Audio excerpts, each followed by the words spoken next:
Assalamualaikum warahmatullahi wabarakatuh. Hello everyone.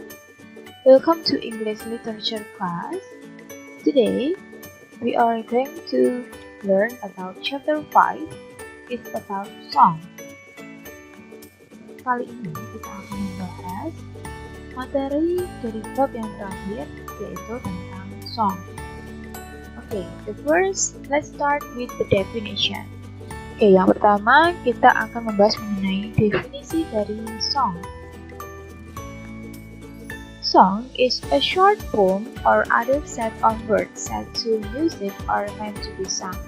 Jadi song itu kalau dalam bahasa Indonesia artinya adalah lagu. Lagu itu adalah puisi pendek atau dari kata lainnya kumpulan kata dari lagu atau yang dinyanyikan. Itu adalah definisi dari song atau lagu. Selanjutnya adalah kita akan mempelajari mengenai social function atau fungsi dari lagu itu apa saja. The first is it can entertain the listeners. Jadi lagu atau song itu bisa menghibur pendengarnya. Jika kita mendengarkan lagu atau musik biasanya kita akan terhibur. Itu adalah fungsi dari lagu.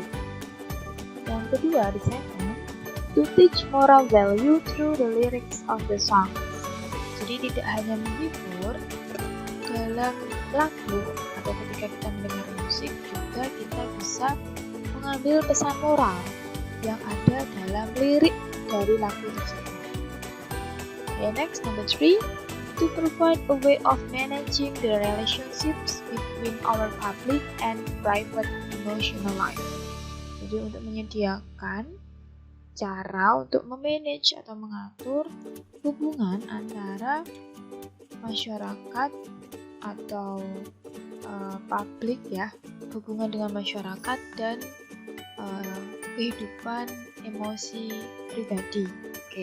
Next, number 4, to express personal feeling and cultural value. Jadi lagu juga bisa digunakan untuk mengekspresikan feeling atau perasaan seseorang secara personal, dan juga mengekspresikan cultural value, nilai kebudayaan dari suatu bangsa bisa juga itu.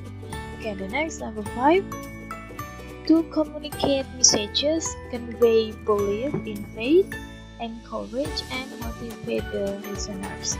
Jadi lagu itu juga digunakan untuk mengkomunikasikan pesan, untuk mendeliver pesan, untuk mengantarkan pesan bisa, convey belief in faith, mengutarakan kepercayaan, encourage itu adalah menyemangati dan memotivasi pendengar. Jadi kalau kita mendengarkan lagu itu juga bisa digunakan untuk memberikan semangat agar kita yang awalnya sedih menjadi lebih bersemangat dalam menjalani kehidupan. Itu adalah beberapa social function dari songs, dari lagu. The next about general structures of songs atau struktur dari lagu. Kalau kalian melihat lirik lagu dari suatu lagu itu pasti ada bagian-bagiannya. Apa sih bagian-bagian itu namanya? Yang pertama adalah intro. Verse, chorus, bridge, dan outro atau coda. Intro adalah the introduction, establish melodic, harmonic, and/or rhythmic related to the main body of song. Jadi intro itu biasanya awalan lagu. Biasanya terdiri dari melodi atau harmoni, bisa musik, harmoni dari suatu musik, atau bisa juga melodi. Contohnya bisa awalan dari lagu itu ada intronya dengan lalalala atau hey atau hahaha, itu namanya intro. Selanjutnya yang kedua adalah verse. first itu adalah the section of the song structure that tells the story. This is the exposition describing the scenes or the person or an emotion. Jadi first itu adalah bagian dari bagian lagu ya, yang menceritakan lagunya atau cerita dari lagu tersebut. Oke. Yang ketiga ada chorus atau refrain atau yang kita kenal dengan ref ya, ref. The most repeated section, so it is the easiest to remember. Ref itu adalah bagian yang diulang-ulang sehingga kita bisa dengan mudah ya, paling mudah diingat-ingat. Itu namanya chorus atau refrain. Yang keempat ada break. Break ya. Break itu jeda ya. A brief rest or pause for the core melody within a song used to add further dimension and excitement. Break atau jeda dalam lagu. The next, bridge. Ya, bridge itu seperti jembatan ya. The part of the song that shifts.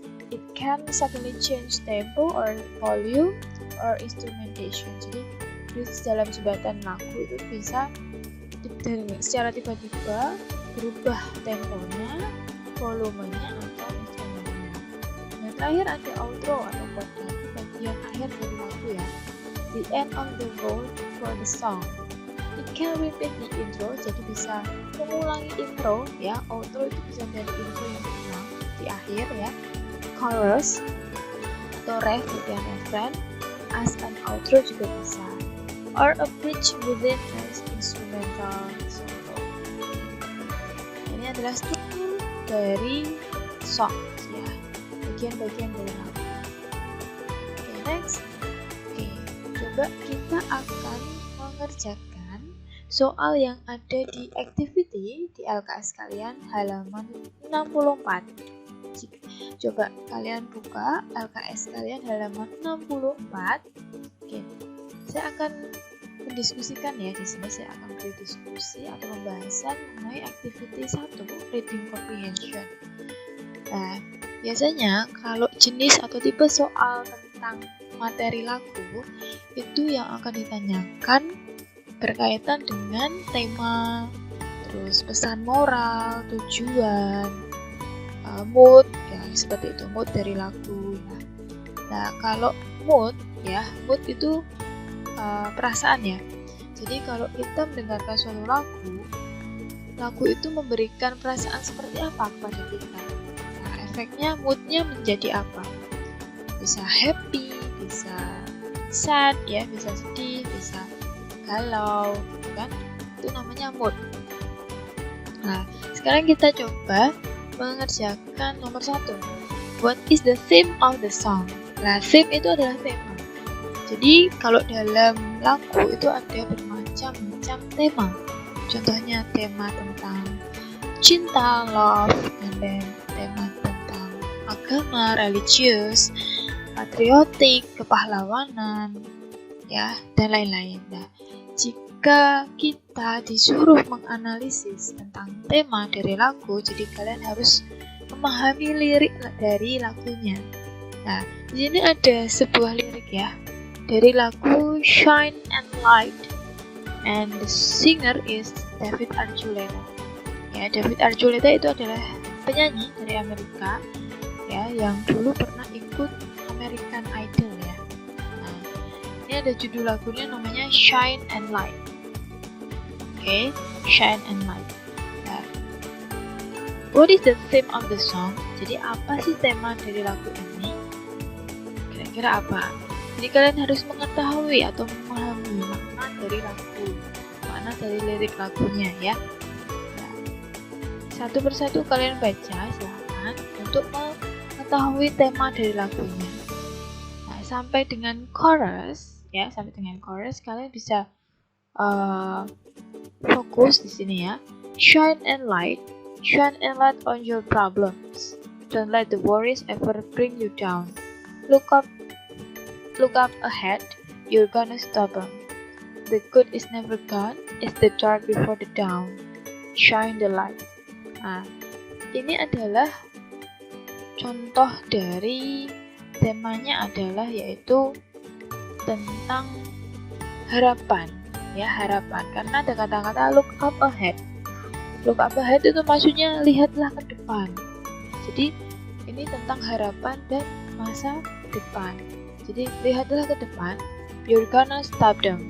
Jadi kamu akan menghentikan mereka. Mereka itu maksudnya mereka yang tidak suka dengan rencana-rencana besar kamu, gitu, yang menghalangimu, istilahnya seperti itu. The goodness is never gone. It's the dark before the dawn.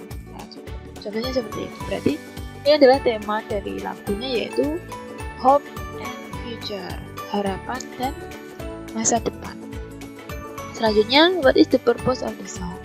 Nah, tujuannya apa dari song itu? Tadi kan sudah saya terangkan ya. Purpose itu sama seperti social function ya. Purpose itu sama dengan social function. Tadi sudah saya jelaskan ada 5. To entertain, to teach, to motivate, itu contohnya ya. Tujuan dari lagu lah. Kira-kira lagu ini tujuannya untuk apa?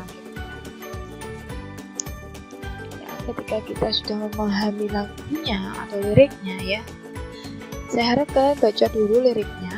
Ya.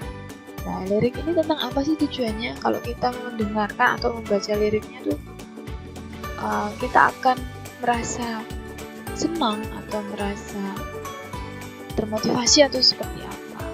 Ya, karena di sini kita bisa lihat ya, ini kan ada kata-kata semangat. Don't let the worries ever bring you down. Jangan biarkan kecemasanmu itu menurunkan atau mematahkan semangatmu. Look up ahead, lihatlah ke depan. You're gonna stop them. Nah, ini kan suatu nasihat ya, agar kita semangat. Jadi purpose-nya dari lagunya adalah untuk to encourage and motivate the listeners ya. Jadi untuk memberikan semangat, untuk memberikan motivasi kepada pendengarnya. Oke, next number 3. To whom the song addressed. To whom di sini, whom itu bukan untuk subjek ya, tapi ini untuk objek. Siapa tapi sebagai objek. Jadi lagu ini dialamatkan untuk siapa? Ya, ketika mendengarkan lagu ini, kira-kira yang pas untuk mendengarkan lagu ini tuh dialamatkan untuk siapa? Karena ini adalah lagu tentang semangat, motivasi ya. Jadi lagu ini bisa didengarkan oleh semuanya ya, semua orang. Jadi jawabannya to everyone or all listeners. Oke, next number 4. What does shine a light mean? Apa arti dari shine a light? Di lirik itu sudah ulang-ulang ya, kata-kata shine a light. Shine a light itu artinya bersinar terang ya, bersinar terang. Judulnya shine a light, bersinar terang ya. Bersinar terang di sini maksudnya apa? Gitu ya, maksudnya adalah to explain so that it becomes clearer ya, untuk menjelaskan bahwa itu akan menjadi lebih jelas ya, shine a light. Next number 5. What is the message of the song? Nah, ini akan kalian sering dapatkan ketika kalian mempelajari song. Kalian akan ditanya mengenai message, ya, pesan dari lagu. Nah, kira-kira apa pesan dari lagu ini? Ketika kalian sudah memahami liriknya dan kalian sudah mendengarkan mungkin ya di rumah, kalian sudah dari David Archuleta, Shine a Light. Message-nya apa sih dari lagu ini?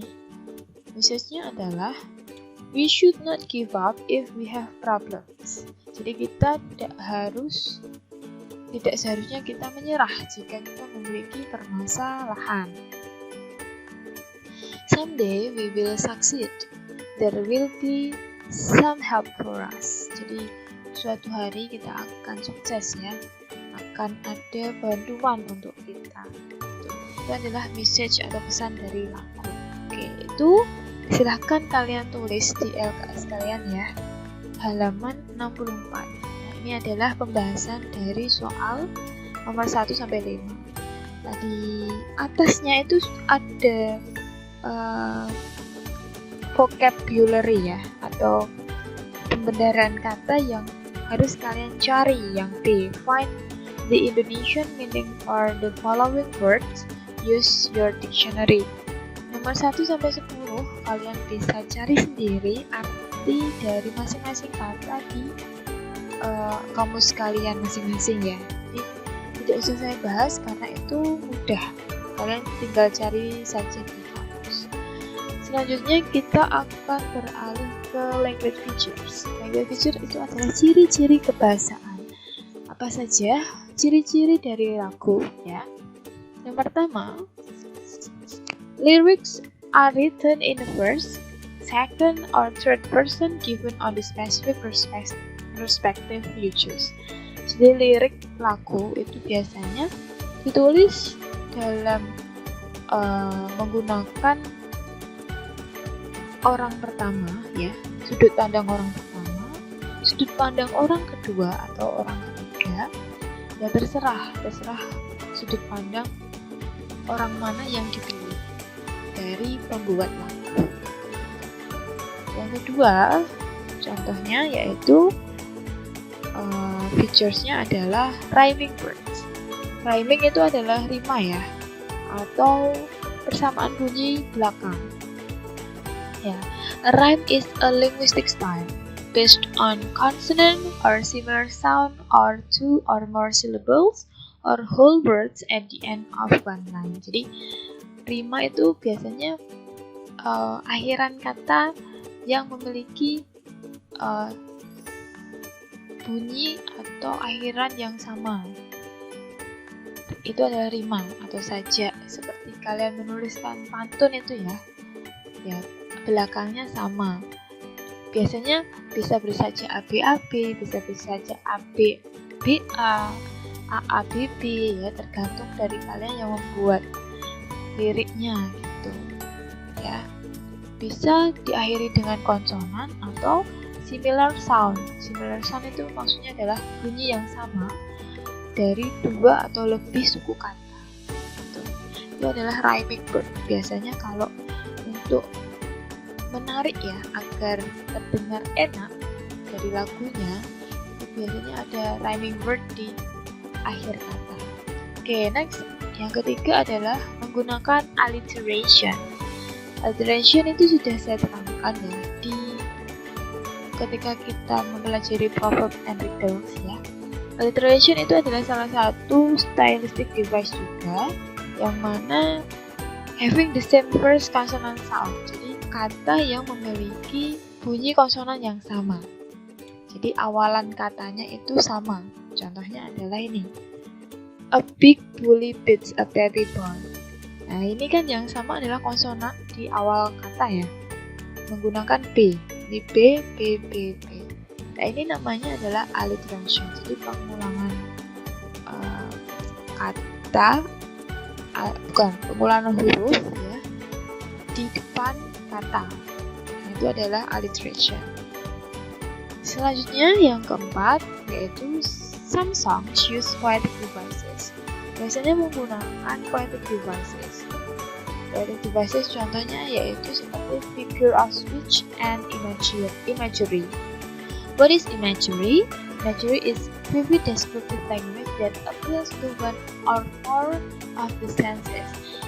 Dengan kata lain ya, mudahnya adalah imagery itu adalah sesuatu yang berkaitan dengan indera ya. Jadi bisa berkaitan dengan indera penglihatan, pendengaran, peraba, penciuman, perasa. Itu namanya imagery. Jadi dalam suatu kalimat, dalam suatu lirik itu biasanya bisa kalimat tersebut itu bisa dirasakan dengan penglihatan, dengan peraba atau dirasakan dengan pendengaran seperti itu. Contohnya kata ini ya, kalimat ini. Her blue eyes were as bright as the sun. Berarti ini kan imagery-nya adalah sight ya, penglihatan. Blue as the sky. Nah, ini juga merupakan sight imagery atau penglihatan, indera penglihat ya. But soft asel berarti kan soft, lembut.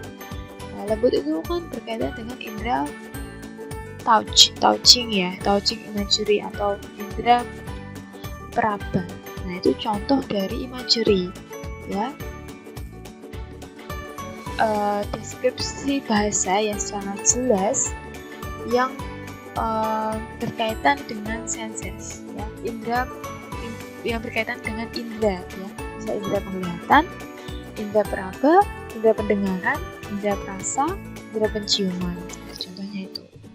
Kalau figure of speech, what is figure of speech? A figure of speech is a word or phrase that has a meaning something different than its literal meaning. Jadi figure of speech itu adalah frasa yang memiliki makna yang berbeda dengan makna yang sebenarnya. Atau kalau dalam bahasa Indonesia kita tahu figure of speech itu sama seperti dengan majas ya, majas. Contoh dari majas atau figure of speech dalam bahasa Inggris itu adalah yang pertama ada metafora ya, a comparison between unrelated things. Jadi perbandingan di antara benda yang tidak sama ya, unrelated. Contohnya, life is a roller coaster. Itu adalah metafor. Yang kedua, ya ada simile. Simile adalah is comparing two different things in an interesting way.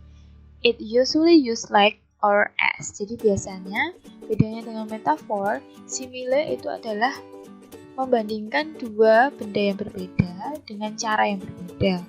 Biasanya menggunakan like or as ya. Ini adalah yang membedakan dengan metafora. Kalau simile itu biasanya menggunakan dengan kata like atau menggunakan kata as. Contohnya ini. She is like the wind. Dia seperti angin. Padahal dia itu kan orang ya, tapi diumpamakan seperti benda mati, wind. She is like the wind. Dan di sini ada kata-kata like, berarti ini adalah figure of speech simile atau majas simile. Oke, yang ketiga adalah personification. It gives non-living thing human trait and qualities. For example, emotion, desire, sensation, and action. For example, my heart cries out loud. My heart cries out loud. Nah, itu adalah personifikasi ya. Kenapa personifikasi? Karena kalimat ini ya menggunakan kata my heart. My heart itu kan hatiku ya. Hatiku menangis dengan kencang. Hati kan tidak bisa menangis ya. Yang hanya bisa menangis itu kan manusia ya. Jadi itu diibaratkan hati itu seperti manusia, mengerjakan kegiatan atau aktivitas yang sama dilakukan seperti manusia ya, human trait. Non-living thing melakukan apa yang dilakukan human. Maksudnya itu adalah majas personifikasi. Mengandaikan benda yang tidak hidup itu melakukan kegiatan yang dilakukan makhluk hidup seperti itu adalah personifikasi. Next, number 4, hyperbole, an exaggeration of a fact or statement for stronger effect. Jadi kalau hyperbole udah ya, majas yang melebih-lebihkan sesuatu ya, melebih-lebihkan fakta atau melebih-lebihkan pernyataan gitu ya, yang memiliki efek yang kuat ya. Contohnya adalah I've told you a million times. I've told you a million times. Jadi saya sudah mengatakan padamu ribuan kali ya. Ini kan berlebihan ya. Mengatakan ribuan kali, jutaan kali ya. Million times itu jutaan kali. Itu berlebihan. Itu namanya majas hyperbole. Oke. Yang terakhir, language features-nya yaitu menggunakan amusing wordplay and slang language. Biasanya menggunakan wordplay atau slang. Slang itu seperti bahasa gaul gitu ya. Slang itu adalah bahasa gaul. Contohnya, gonna ya, gonna. Gonna itu adalah bahasa gaul. Sebenarnya tulisannya adalah going to. going to menjadi gonna. Ya, bahasa gaulnya gonna. Wanna itu sebenarnya tulisannya want to, tapi menjadi wanna. Ain't itu biasanya untuk am not. I am not ain't. Nah, itu disingkat jadinya seperti ini. Itu namanya menggunakan slang ya, slang atau wordplay. Contohnya ya, mari kita analisis dari song ya, kita analisis language features-nya. Ya, kalian bisa buka soalnya activity 1 analyzing song di halaman 67 ya. Nah, di situ kalian atau kita akan membahas ya tentang analisis lagu dengan menggunakan ya, kita analisisnya dengan mencari language features atau ciri-ciri kebahasaan dari lagunya. Nah, ini adalah lagu judulnya The Climb. The Climb yang menyanyikan adalah Miley Cyrus. Ya, Miley Cyrus itu artis dari Amerika juga terkenal. Ya, ini lagunya juga sangat terkenal dulu. Yang pertama yang ditanyakan adalah tentang point of view. Ya, kalian lihat di tabel yang B. Analyze the language features by fitting in the table. Jadi kalian disuruh untuk mencari ya ciri-ciri kebahasaan dari lagunya, setelah itu dituliskan ya, dianalisis di tabelnya. Oke, yang pertama adalah point of view. Apa sih sudut pandang yang dituliskan di lirik ini ya? Sudut pandang orangnya menggunakan sudut pandang keberapa, orang keberapa ya, karena menggunakan I di sini ya. Ya, contohnya me, and then ini adalah sudut pandang first person ya, orang pertama ya. Silakan ditulis sudut pandang atau point of view-nya adalah first person. Selanjutnya rhyming. Mana sih contoh rhyming? Nah, ini ya di lirik yang pertama. I can almost see it. That dream I'm dreaming. But there's a voice inside my head saying you'll never reach it. Nah, ini menggunakan rhyme. Ya, dilihat yang terakhir akhirannya. It sama dengan it, ing sama dengan ing ya, ing sama dengan ing ya. Nah, ini adalah rima atau rhyme.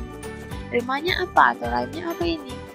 Ya, saja A B B A ya. Yang sama kan ini A, ini B B, ini A. Ini sama dengan B A B B A.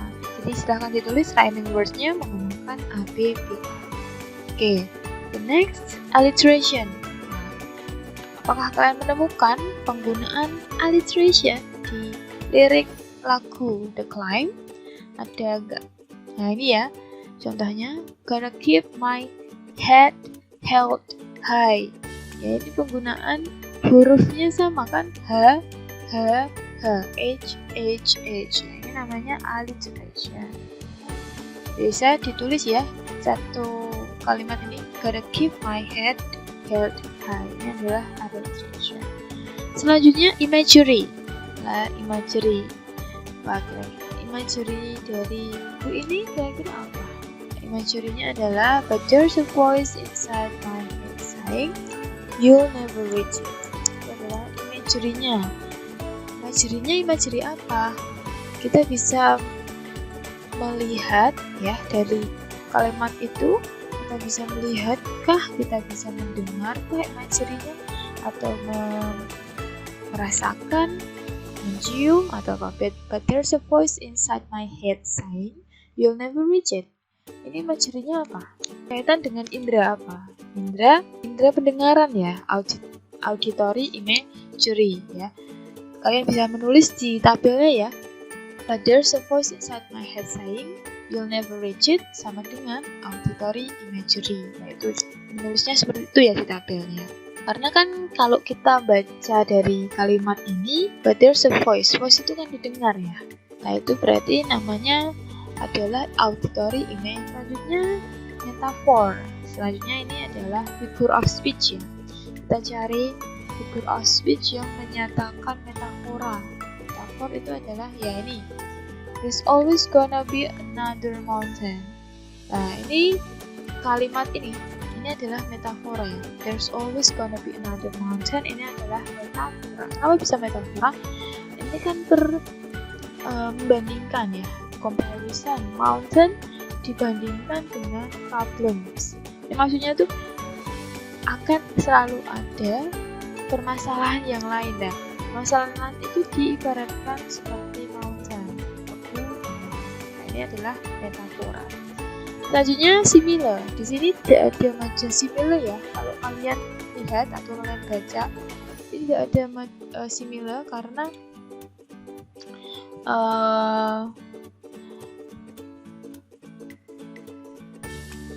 ini tidak ada penggunaan like or as ya, like or as. Tidak ada kan, berarti di straight saja similarnya. Sekarang personifikasi. Personifikasi adalah ini ya. My feet is shaking, sometimes might knock me down. Ya, my feet is shaking, sometimes might knock me down. Nah, ini adalah menggunakan personification. Ya, my feet kok bisa shaking? Shaking kan dikocok ya. Padahal my feet itu kan kepercayaan. Nah, itu kan mengumpamakan ya, mengumpamakan dengan human trait. Ya, kegiatan yang dilakukan orang. Jadi itu adalah personification. Bisa ditulis ya di tabelnya. Sekarang hiperbol. Mana yang mengarah ke hiperbola dalam lirik ini? Ini ya. There's always gonna be another mountain. I'm always gonna wanna make it move. Mountain make it move ya. Nah, ini kan sesuatu yang hiperbola. Saya akan make it move. Saya akan memindahkan permasalahan itu. Nah, ini kan menggunakan kalimat yang melebih-lebihkan gitu ya. Ini contoh dari hiperbola. Oke, number 9, wordplay or and slang language. Ada nggak wordplay atau slang language? Ada ya. Yaitu contohnya adalah ini gonna, wanna, there's, what's, it. Nah, ini adalah and, you. Ada lagi kode, kota ya, tulisannya kota. Nah, itu contoh dari wordplay atau slangs. Oke, jelas ya. Pronounce-nya apa? Kira-kira ada nggak kata ganti orang yang digunakan dalam lirik ini? Ada banyak ya. Yaitu I. Ya, kita kan banyak sekali menemukan I ya. Kata ganti I. Terus kata ganti my. Ya. You. Ya. Itu bisa ya. It ya. Nah, ini kata ganti yang sering digunakan. Dan me. Nah, me. I, you, me, it, dan my. Oke. Jadi kalian bisa tulis ya di LKS-nya seperti contoh tabel berikut. Silahkan ditulis ya.